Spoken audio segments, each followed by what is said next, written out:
Well, not only is it a great product, I just love the name. Imagine that, Bee Mate. How cool is that? We got to meet the inventor of Bee Mate, and it's pretty fascinating what he's done. I like the fact that he's wanted to see what his bees were doing, and he thought technology must have a way so I can see what's happening. I'm going to let Sam tell you how bloody amazing this product is, though. And you better get one on your box if you've got one on your veranda.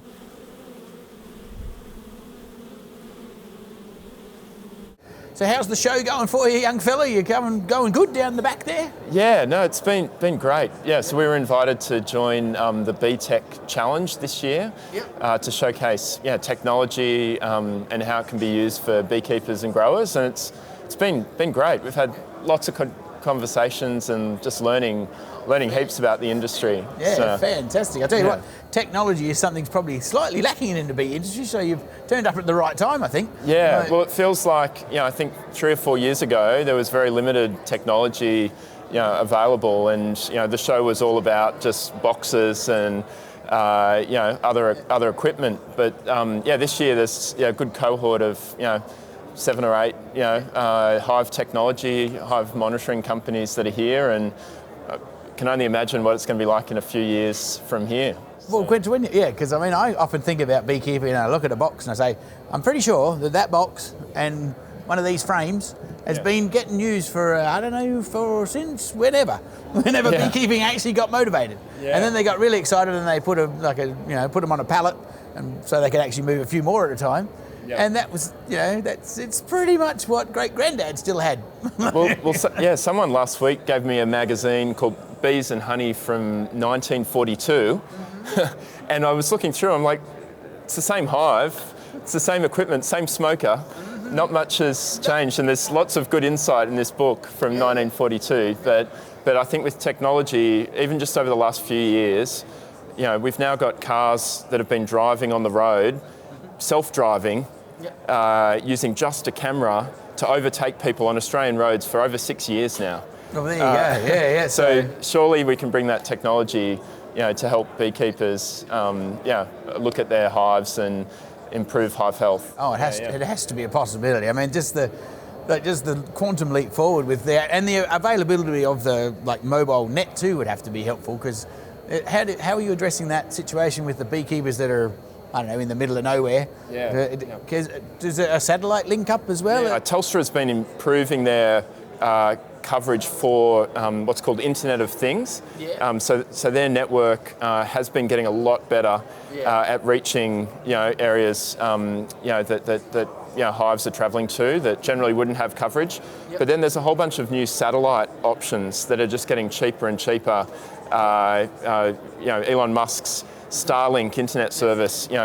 We can basically set that up anywhere, send it to anywhere, and it is faster than the NBN anywhere in Australia. So there's some great opportunities, and that's a real enabler for this technology as well, having that connectivity available. I think that perhaps some of the impasse for technology was with the bees being sort of remote. So what was the entrance that we had for the bee show? The innovation? What's your innovation? Sure. So our innovation is what we call Bee Mate, which is a smart entrance that attaches on the front of any hive, and it uses a camera to film the bees coming in and out of the hive. Right. And so originally when we first created this, we were just videoing the bees coming in and out, so you could watch them coming in and out. But then as technology's improved, we're now using what's called artificial intelligence. Yes, which is everywhere. To count the bees. Right. So we can actually see each bee coming in and out, and we can count the number of bees coming in and out of the hive. And we can also look at bees that are carrying pollen on their legs. So we look at the legs of the bees and see, are they carrying a sack of pollen? And so we can count how many bees are bringing pollen in and out of the hive. It all started, based on, everything else in my house was connected to my phone. I could open and close the front door. Yeah. I could turn the lights on and off. Yeah. I could see, my driveway through a camera. Yeah. But I was sitting at work and all I could think about was my bees. Yeah. Don't they do that to you? Yeah. Bees, they just suck you right in. They do. And you think, it's a hot day. Oh, is it going to be too hot for them? It's a cold day.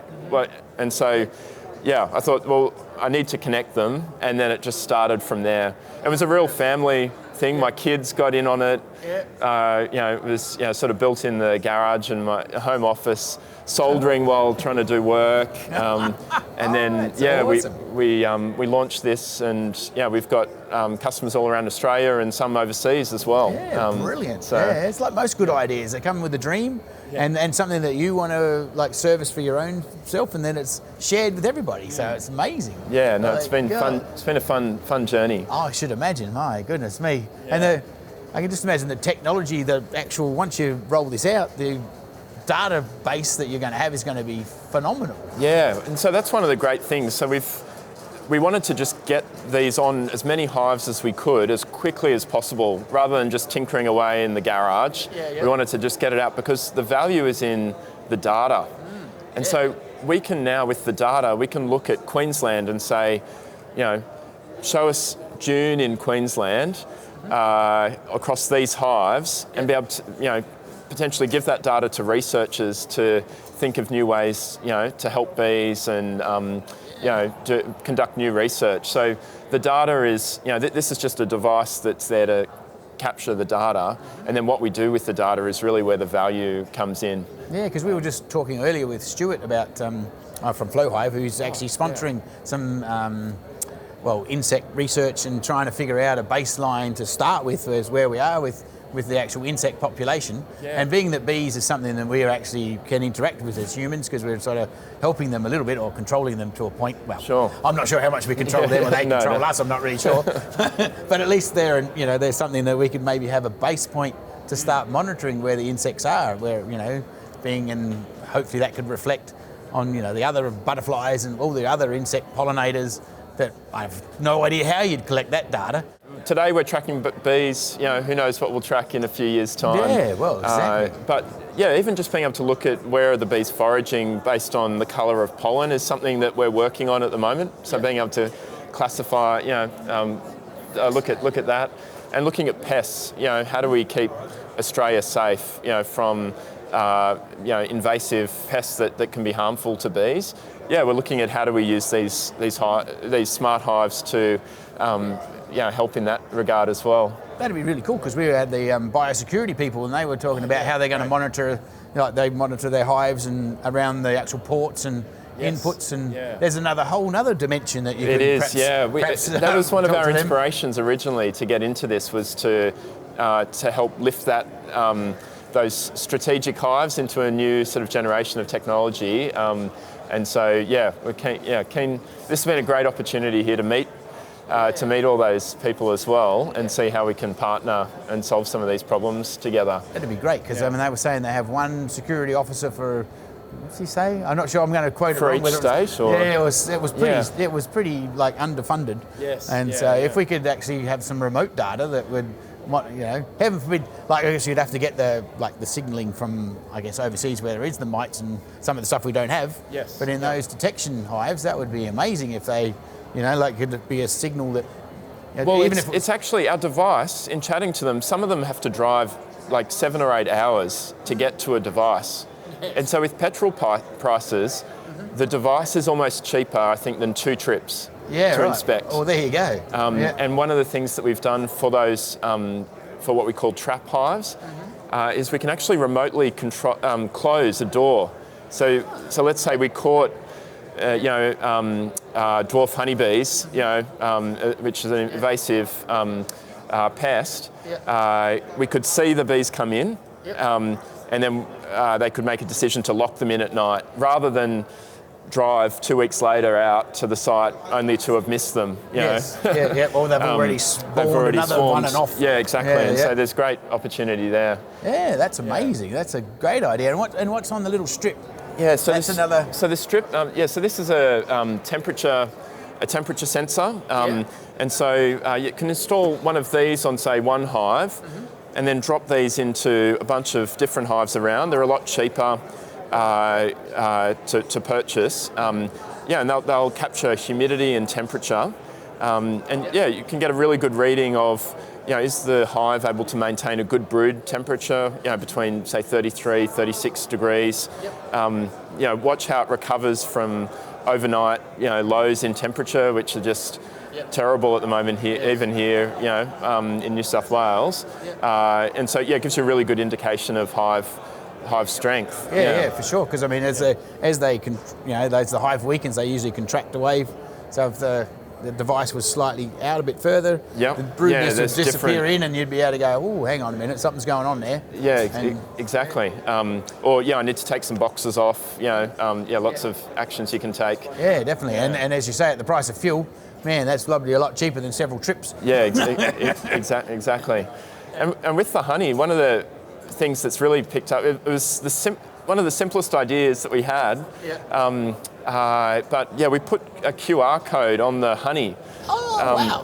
What this allows, say, a honey producer to do is allow the consumers of honey to sort of zoom in and see the bees live. Oh, cool. Actually see the bees that they are buying the honey from. Yeah, exactly. And this shows a live view of the bees that made the honey. Oh, that is too clever. Yeah, and so we've found that this just really simple idea, but a restaurant could put it on a menu with our honeys comes from this local supplier, and you really build that connection or awareness of what's happening. Absolutely, with the bees. Yeah, because I mean, it was one of the guys up talking about the marketing side of honey. Yes, it's definitely underdone. To talk about where it comes from and its connection to nature and all the rest of it that goes on. It's, what does someone say? We're not real good at, Australians aren't real good at marketing. We're sort of half reasonable at selling. Yeah, sure. These simple things can help differentiate and absolutely right. Get you standing out from others. Yeah, it's just been a great conference to really get out, talk, get ideas. Share what we're up to, and it's been good fun. Definitely. Well, whether you win or not, it's still a fabulous idea, and, thank you. I'm sure you're going to get lots of interest regardless of what happens with that. And so I think it's fabulous. I don't know. I am not that clever with technology, so I'm just going to run with you guys. And I mean, I can figure out how to operate it, obviously, because you've figured out all the bugs and made all the actual easiness for us less technological people to work it out. And I think it's going to be great. We'd love to get it set up for you, and and really appreciate. So we were talking yesterday. Go to place for all my bee troubles. Really love what you've done with the channel. Cool. So, thanks. But that's trying to make it approachable. Yes. No, definitely. No, that's fantastic. Thank you very much. Hey, thanks. Awesome. Thanks for having me. It's been great. I appreciate it. Awesome.